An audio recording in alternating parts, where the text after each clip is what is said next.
વડોદરાના વાતાવરણમાં પલટો આવ્યો છે। ભારે ઉકળાટ બાદ હળવા અને ભારે ઝાપટા સ્વરૂપે વરસાદ વરસતા વાતાવરણમાં ઠંડક પ્રસરી છે। છેલ્લા નોરતે મેઘરાજાનું આગમન થતા ગરબાના આયોજકો અને ખેલૈયાઓ ચિંતિત બની ગયા છે।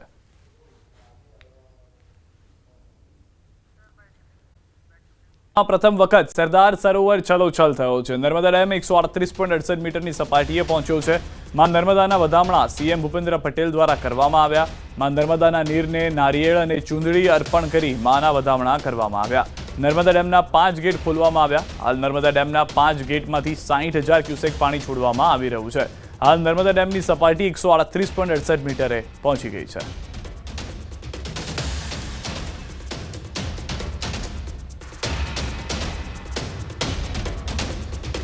તો આ સિઝનમાં પહેલી વખત આજના દ્રશ્યો આપ જોઈ રહ્યા છો કે જ્યારે સરદાર સરોવર ડેમ જે છે તે છલોછલ ભરાઈ ગયો હતો।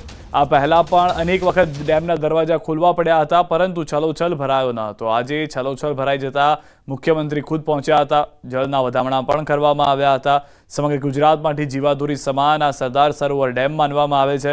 ત્યારે સરદાર સરોવર ડેમ તેની મહત્તમ સપાટીએ પહોંચતા 5 દરવાજા ખોલી પાણી છોડવામાં આવી રહ્યું છે। સિઝનમાં પ્રથમ વખત સરદાર સરોવર ડેમ છલોછલ ભરાવાને કારણે મોટી સંખ્યામાં લોકો ત્યાં આગળ જોવા પણ ઉમટી પડ્યા હતા। હવે વધુ વિદ્યુત ઉત્પન્ન થશે। જેટલું પાણી છોડવામાં આવી રહ્યું છે તે પ્રમાણે અલગ અલગ વિસ્તારમાંથી ખાસ કરીને ઉપરવાસમાંથી જે વરસાદ થઈને પાણી આવી રહ્યું છે તેનું ડિસ્ટ્રીબ્યુશન શરૂ કરવામાં આવશે।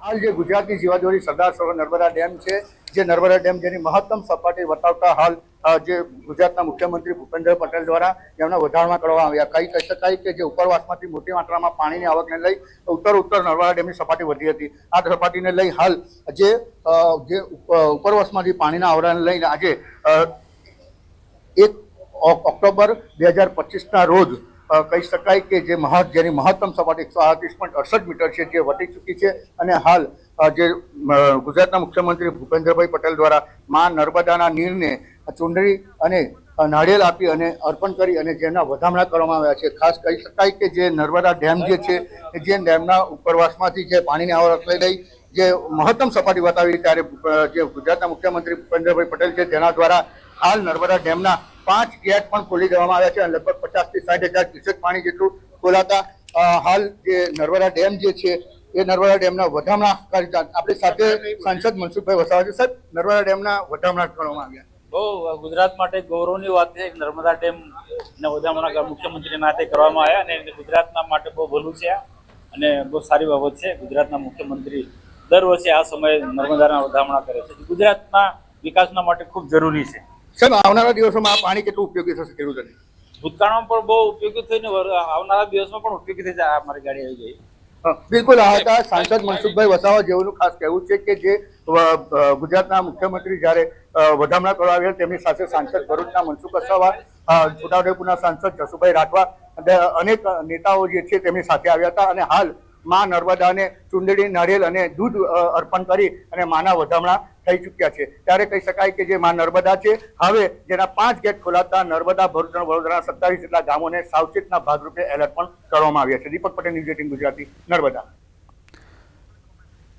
દ્રશ્યો પણ આપ જોઈ રહ્યા છો। ગુજરાતની જીવાદોરી છે નર્મદા ડેમ। હાલમાં વધુ એક જાણકારી એ પણ મળી રહી છે કે 5 ગેટમાંથી 60,000 ક્યુસેક પાણી જે છોડવામાં આવી રહ્યું છે અને સિઝનમાં પ્રથમ વખત આ ડેમ ઓવરફ્લો થવાને કારણે મોટી સંખ્યામાં જનમેદની પણ ત્યાં આગળ પહોંચી હતી। નજારો જોવા મળતે સરદાર સરોવર ડેમની સપાટી 138.68 મીટર। હવે જે સૌથી વધારે મહત્વની વાત એ પણ છે કે પીએમ મોદીએ ડેમના બાકી કામને મંજૂરી આપી કે જે પીએમ બન્યા પહેલા જે મુખ્યમંત્રી તરીકે હતા તો તેઓ ઊંચાઈ વધારવા માટેના પ્રયાસ કરી રહ્યા હતા। ડેમની ઊંચાઈ વધે પરંતુ તે નહોતું થઈ શકતું। 17 જૂને ડેમના તમામ 30 દરવાજા પણ બંધ કરી દેવામાં આવ્યા કે જ્યારે ઊંચાઈ પણ વધી ગઈ અને ડેમના તમામ દરવાજા જે હતા તેને ટોટલી બંધ કરી દેવામાં આવ્યા। 17 સપ્ટેમ્બરે નર્મદા ડેમ રાષ્ટ્રને અર્પણ પણ કરવામાં આવ્યો। પ્રધાનમંત્રી ખુદ અહીંયા આગળ ઉપસ્થિત રહ્યા હતા। તેઓની હાજરીમાં આ સમગ્ર પ્રક્રિયા જે છે તે કરવામાં આવી હતી। અત્યાર સુધીમાં કુલ 6 વખત ડેમ મહત્તમ સપાટીએ ભરાયો છે। જ્યારે સારો વરસાદ ઉત્તર ભારતની અંદર થયો છે, સાથે નર્મદા વિસ્તારમાં થયો છે, ગુજરાતમાં થયો છે, ત્યારે આ ડેમ ભરાયો છે। હાલ જળ સંગ્રહ ક્ષમતા જે છે તે 9,460 મિલિયન ઘન મીટરની હોવાનું જાણવા મળી રહ્યું છે। તો નર્મદા યોજના દ્વારા 10,453 ગામ, 190 શહેરો અને 7 મહાનગરપાલિકાને પણ લાભ થઈ રહ્યો છે। કેમ જીવાદોરી ગુજરાતની માનવામાં આવે છે તે આંકડા સ્પષ્ટ કરી રહ્યા છે. ગુજરાતની આશરે 4 કરોડની પ્રજાને નર્મદા પીવાનું પાણી પૂરું પાડે છે. તો આ જે એક ડેમ જે છે તે ગુજરાતની 75%થી વધુ વસ્તીને પાણી પીવાનું પૂરું પાડે છે. રાજ્યની પ્રગતિમાં નર્મદા યોજનાનો અમૂલ્ય ફાળો જે માનવામાં આવી રહ્યો છે, કારણ કે ખેડૂતોથી લઈ અલગ અલગ વિસ્તારની અંદર જ્યારે સંકટ ઊભું થાય છે ત્યારે આ ડેમથી પાણી પહોંચાડવામાં આવે છે. ગુજરાતની સાથે મધ્યપ્રદેશ, મહારાષ્ટ્ર અને રાજસ્થાનને પણ તેનો લાભ થઈ રહ્યો છે. જે ડેમ ગુજરાતમાં બંધાયો છે પરંતુ તેનું લાભ અન્ય આસપાસના પડોશી રાજ્યોને પણ થઈ રહ્યો છે. અન્ય રાજ્ય માટે ડેમ પાણી અને વીજળીનો મુખ્ય સ્ત્રોત પણ માનવામાં આવે છે. જેટલી વીજળી ઉત્પન્ન થાય છે ત્યાં આગળ તેનો પણ ડિસ્ટ્રીબ્યુટ કરવામાં આવે છે. સરદાર સરોવર ડેમની પાયાશિલા 5 એપ્રિલ 1961માં મુકાઈ હતી. ત્યારબાદ જે ઝડપથી ડેમ બનવો જોઈતો હતો તે ન બની શક્યો. ભારતના પ્રથમ પીએમ જવાહરલાલ નહેરુ દ્વારા આ શિલા મૂકવામાં આવી હતી.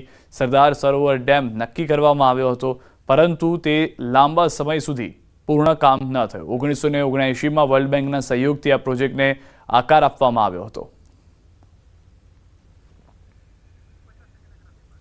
1987માં ડેમનું બાંધકામ શરૂ કરવામાં આવ્યું અને ત્યારબાદ આ જે ડેમ છે તે ધીમે ધીમે નિર્માણ પામી રહ્યો હતો, પરંતુ અનેક અડચણોનો સામનો પણ કરવામાં આવ્યો હતો. 1995માં નર્મદા બચાવો આંદોલનને કારણે સુપ્રીમ કોર્ટે પ્રોજેક્ટને સ્થગિત કરી દીધો, જેમાં આદિવાસીઓ સહિત કેટલાક NGO કે જે આવ્યા હતા અને કહ્યું હતું કે ડેમના કારણે તકલીફ થશે.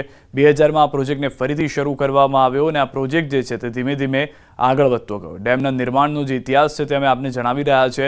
2017માં એની ઊંચાઈ 163 મીટર સુધી વધારવામાં આવી. પ્રધાનમંત્રી બનતા જ નરેન્દ્ર મોદી તરફથી ડેમનું ભવિષ્ય અને ગુજરાતની જનતાનું ભવિષ્યને ધ્યાનમાં રાખી આ નિર્ણય કરવામાં આવ્યો.